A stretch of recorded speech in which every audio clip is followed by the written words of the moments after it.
Hey, what's up, everybody? BDO44 coming at you with another video. All right, so I want to kind of touch on the way that Frank Vogel's situation has gone down in terms of him being fired. Obviously, the information was released pretty much at the buzzer of the game last night between the Lakers and the Nuggets in Denver, where the Lakers won and had a fantastic game from Austin Reeves and Malik Monk, and a lot of their young players were able to show themselves worthy of being part of what we do next year.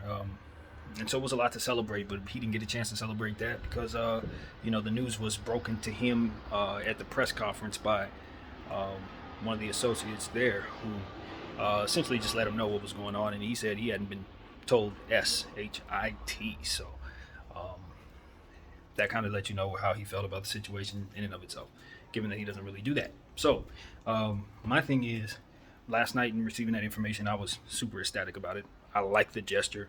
I was feeling it from a fan's perspective because I wanted us to send a message that we're going to be a better team and that we're serious about making moves in doing so. And, I felt that even though a lot of people who've paid attention to the narrative around the Lakers feel like Frank Vogel was being scapegoated, I think those who've paid a close enough attention to the team, as I have, understand that there were rotation issues that we had out there that didn't have to do with who was rostered on the floor at a given night, but had to do with who he put on the floor in a given moment.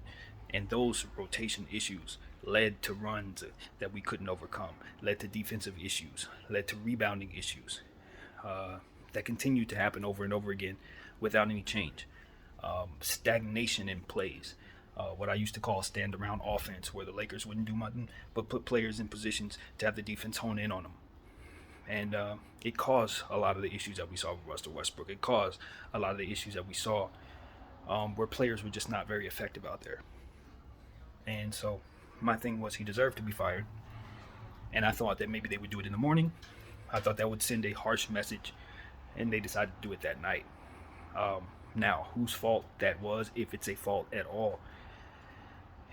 For me, I said initially I thought it had Magic Johnson written all over it. It seemed like a very demonstrative move that spoke to just how fed up the Lakers are and just how serious they are about making moves. And I know how he can be as a boss as it pertains, or a consultant as it pertains to handling business and getting things done correctly. Because history's shown us, particularly with Paul Westphal back in the 80s, that he doesn't play games when it's time to get people up out of here. So I felt that that had a lot to do with the timing of what we saw. It was a message sent to all parties involved that we're serious. Basically, a message that I think should reverberate throughout the rest of the front office to get them to understand that this is the type of summer that we're about to have. Everybody is going to be evaluated, and there will be swift and quick changes. So I felt like that was the message being sent, but simultaneously, you have the perception of the media who will have their point of view, and then you have to look at the other aspects of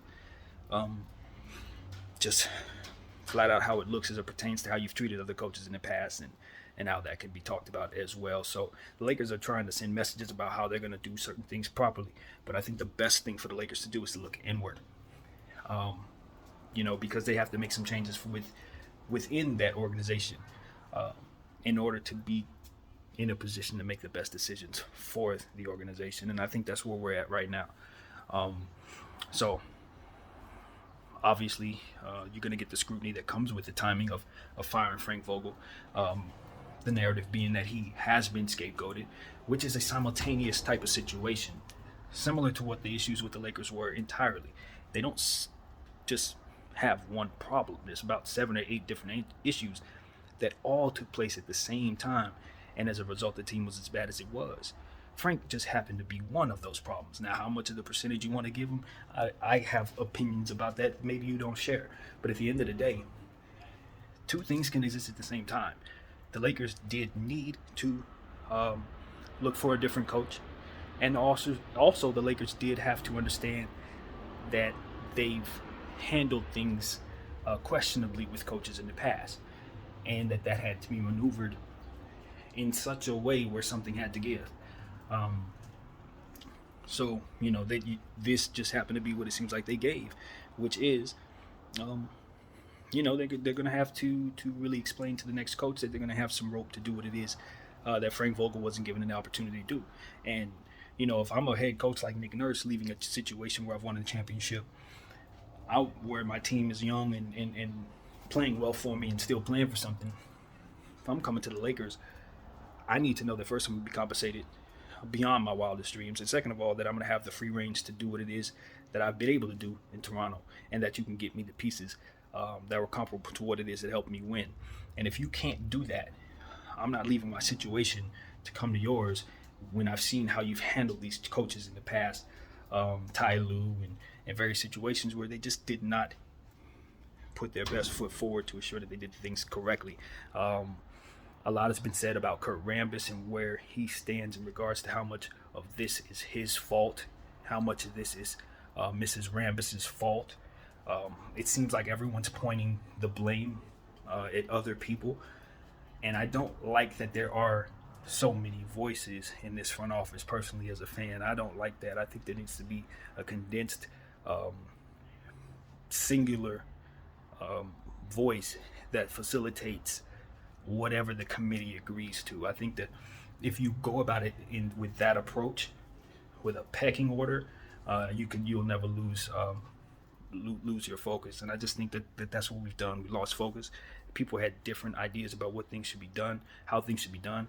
As Anthony Davis mentioned, guys were trying to keep from stepping on each other's toes, and as a result, you just have a situation where it can appear as if you're scapegoating the coach, or scapegoating LeBron James, or scapegoating the Rambis family, or scapegoating everyone but the person who ultimately calls the shot for the roster and ultimately writes the checks for the team, and that's Pelinka and Jeanie. So, if Jeanie has allowed, Kurt Rambis and family to run the organization, then she's going to have to take that control back, just like she did with Jim. And if that's not the case, and it's LeBron James and Clutch that's running things, same deal. You know what I mean? But the point is, she needs to be in control. And it doesn't necessarily mean that she has to be on top of everything and do everybody's job for them. But she does need to be able to remove the people who need to be removed and replace them with people who can do those jobs for her and her organization. So as a fan, we're along for the ride, but we're also asked to contribute by paying our dollars and providing our time and effort into this team. And, we're happy to do it so long as we feel like we're getting what we're supposed to be getting back, which is quality, effort on the floor and good play. And I just don't think that we got the best product this year, but we still did our part in paying attention and paying what we did. So I don't want to go through another season like that.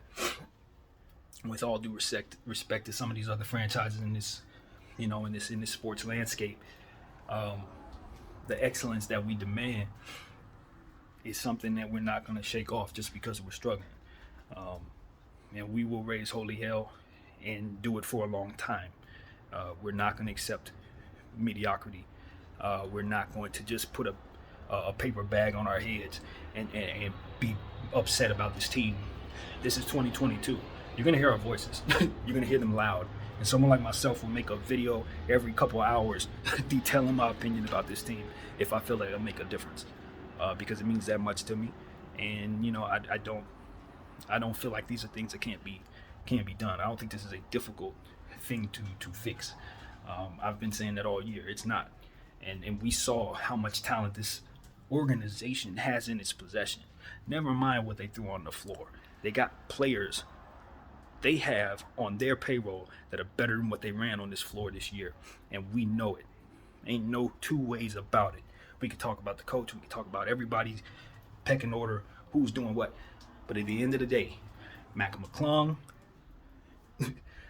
my guy 40, the new player that we just put on the team, Stanley Johnson's here now, Wynja Gabriel's here now. We got a whole G League full of guys down there that we could have used. And we just chose to go old. And at the end of the day, that's it. That's it. Now, what Frank Vogel chose to do with that, not so good stuff. Another problem entirely. I could argue if you had a Nick Nurse, he'd have got more out of the roster. But those who say he wouldn't have got him too far, all right. But I don't think that is an excuse to not have a coach down there who can get more out of the team and not make the team who's already struggling look worse. You see what I'm saying? Just because nobody could have got him to the promised land doesn't necessarily mean that somebody who had them, who didn't do anything good with them, should continue to have them because of the presence of a narrative that makes it look like they're being scapegoated. They can happen to be scapegoated.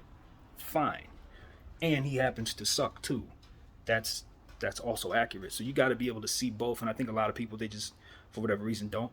And I think the media allows people to have that one-track mind by continuing to shove these narratives in our face over and over and over and over and over again. But at the end of the day, people like myself will point it out. Hey, yo, two things exist at once. He sucked. They're not treating him right. And the presence of that being necessary also exists as well. And you know what?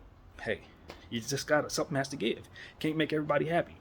Can't respect everybody if you're going to send the right message about how serious you are about making things happen. Sometimes it just has to be collateral damage. There's no way to cover all bases when you have so many problems you also have to fix. So if somebody's going to be leaving, how you say goodbye is going to determine how everybody else sees things. Then that's just what you're gonna do, and you're gonna live with that. And so that's how I look at what the Lakers have done here. Now the question is she going to continue to make moves in this vein, or are they just actually scapegoating him? You know, because again, that narrative isn't baseless. Everybody's pointing fingers at everybody, it seems, from the players to the coaches to everybody all the way up. So I'll tell you what I want to see. I want to see somebody sit down with Kurt Rambis and his wife, and I want them to explain to us what their position is on this roster, what their responsibility was to putting together this roster. I want to know what they feel about the future of the franchise. I want to know what role they have on this team. I want to know what their, how much of their relationship with Jeannie they want to let us know about, if that's appropriate. I want to know what's going on with the franchise as a fan. You know what I mean? Because at this point in time, there's a lot of hearsay about the Rambis family, and I want to hear from them. Absent of Jeannie, absent of Magic, absent of Bron, just them. Because I want to know if they're gonna allow, if that narrative is true, and if so, is this them behind all of these horrible moves that we've been seeing since basically Bron has arrived, or even beforehand in some cases. And if that's the case, then I can form a good opinion about what I think of them going forward. But right now, I'm listening to Stephen A. I'm listening to everybody else talking about the Ramses, and I ain't seen or heard from them at all. So as a fan, that's something I want to see. I really want to see that. Because it seems like they're now being scapegoated. And like I said, Lakers got a million problems. And if they happen to be one of them, we're not even clear on that. So I'd like clarity there. And yeah, that's pretty much it, man. Look, Frank Vogel, I thought that Frank Vogel was sending messages to the front office in his displeasure with the front office through the roster and how he utilized the roster. So if they gave him the finger on the way out, believe you me, there's been fingers thrown back and forth for the last couple of weeks. So I just want to put that out there because I've been noticing things. Maybe I'm not right in that. Maybe I'm just looking at this incorrectly. I got a unique mind, as you guys know, but to me, it seems like he's been giving the Lakers organization the finger for a while. And I think he may have felt slighted that they didn't make some moves at the trade deadline as well, given the fact that he did have such a limited roster from which to work with from the very beginning. And then you couple with the fact that the narrative of course, again, Kurt Rambis being in there, overseeing what goes on with his business and telling him how to do his job, and that narrative that's being painted that he was, basically hovering over the man the entire time. I could see why certain things weren't taken care of properly. I could see why certain details might have been at play, and I could certainly see why a person would rebel in the presence of that environment and sabotage the situation, dare I say? Because I can't come to any real logical explanation for why Frank Vogel continued to run things that did not work, and continue to put slow-footed players on the floor, let things get out of hand, and not make changes. And the only things that I can come up to are awkward, unorthodox reasoning for why that could be the case. Stuff that doesn't have anything to do with winning, honestly.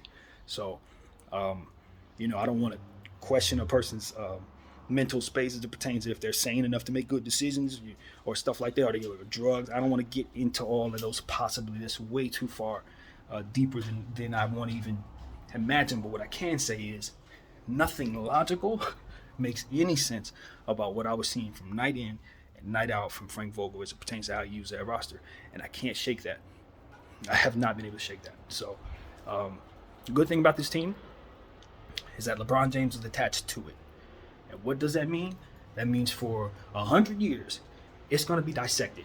Every dribble, every metric, every statistic, every single rebound and turnover brick, all of it's going to be dissected by someone because LeBron James garners that much attention for all time. Michael Jordan, Kobe status, he's one of those. This was the worst team he was ever a part of, the most disappointing team of all time. We're going to know more about this team over time than we know right now. And I'm looking forward to find out exactly how bad this was. And I'm telling you, you're going to find out that Frank Vogel was a lot more of the problem than we are speaking on today. Because play for play, there were things that he did that led to losing every dang night. And I pointed it out. You can go back and watch all those videos. It's about 81 or 82 of them. I probably missed one game or so. I pointed it out every night. And I'm telling you guys, it was obvious. You just had to be watching that bad team to know. So it is what it is, man. I'm about to draft another fantasy team, even though I know it's early. Fantasy football, I should say, is way early. But that's what I'm up to today. So I'm going to get back to that. I hope you all enjoying the content I'm providing. My name is BDL44. Thank y'all for watching. And I'm out.